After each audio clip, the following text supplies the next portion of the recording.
It's that Super Bowl, no, she on the floor. Yeah, yeah, yeah, yeah. It's that. Halo sobat kucing kumel. Beberapa bulan terakhir ini Indonesia sedang dilanda hujan deras berkepanjangan kan, hingga beberapa wilayah khususnya Jabodetabek mengalami banjir. Sampai-sampai banyak banget tuh warga yang diungsikan akibat banjir. Kehilangan dan kerusakan harta benda udah nggak hitung lagi loh.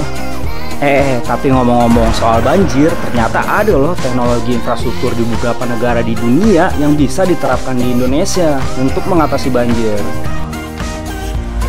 Dan inilah beberapa proyek infrastruktur untuk mengatasi banjir.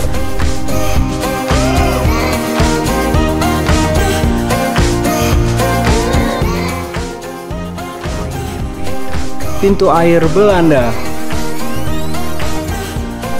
Belanda merupakan negara yang secara geografis memiliki daratan yang lebih rendah dari permukaan laut. Sekitar 20% wilayah daratannya berada di bawah permukaan laut. Maka tak heran Belanda juga pernah mengalami banjir besar loh. Sejarah mencatat banjir terbesar yang pernah terjadi di Belanda pada tahun 1958. Tragedi ini menewaskan 1835 orang dan membuat 70.000 orang telantar. Karena letak geografisnya yang sangat rendah, akhirnya dibuat berbagai rancangan untuk pengendali banjir. Salah satunya Maesland kering ini nih guys, yaitu pintu air berbentuk busur dengan rangka baja, dengan tinggi 22 meter dan lebar 210 meter. Pembangunan Maesland kering ini adalah salah satu strategi yang dikembangkan untuk melindungi kota dari gelombang badai dan gelombang laut.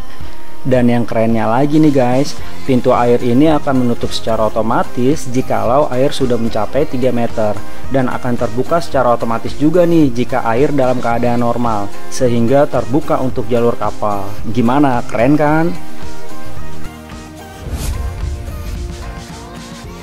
Tangki bawah tanah. Masih pada inget kan guys banjir Jepang pada pertengahan tahun 2018 lalu? Ngomong-ngomong soal teknologi, Jepang kayaknya nggak perlu diragukan lagi deh.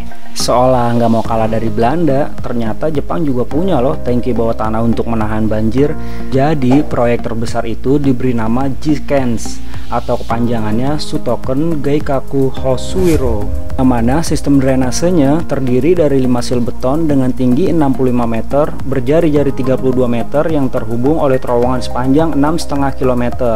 Ya kalau dibandingin sih pilar-pilar ini cukup untuk patung Liberty ya guys. Nantinya air dari derasnya hujan bisa memasuki sil loh, dan ditampung di satu tangki penampungan akhir setinggi 25,4 meter, panjang 177 meter, lebar 78 meter, yang ditopang oleh 59 tiang raksasa. Dan yang harus kalian tahu nih guys, drainase ini mampu memompa air 200 ton air per detik loh ke pelabuhan Tokyo. Gimana guys, keren banget kan inovasinya?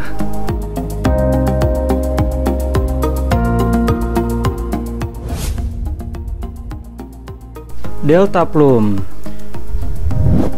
Hujan deras yang disertai angin memang menakutkan ya, apalagi kalau sering terjadi banjir. Lagi-lagi sebuah penelitian Belanda berhasil nih menciptakan hal baru untuk menangani banjir. Sebuah penelitian Institut Delta Res di Belanda membuat saluran air yaitu Delta Flam. Saluran yang dibuat manusia ini memiliki panjang 300 meter, kedalaman 9,5 meter, dengan lebar 5 meter, dengan generator yang mampu menghasilkan gelombang setinggi 5 meter loh. Dan nantinya penelitian ini bisa mengetahui kekuatan gelombang, kecepatan, hingga tinggi dari gelombang air yang datang nih guys. Ya nantinya hasil penelitian ini bisa dijadikan strategi baru loh untuk melindungi pantai dan daerah sekitarnya.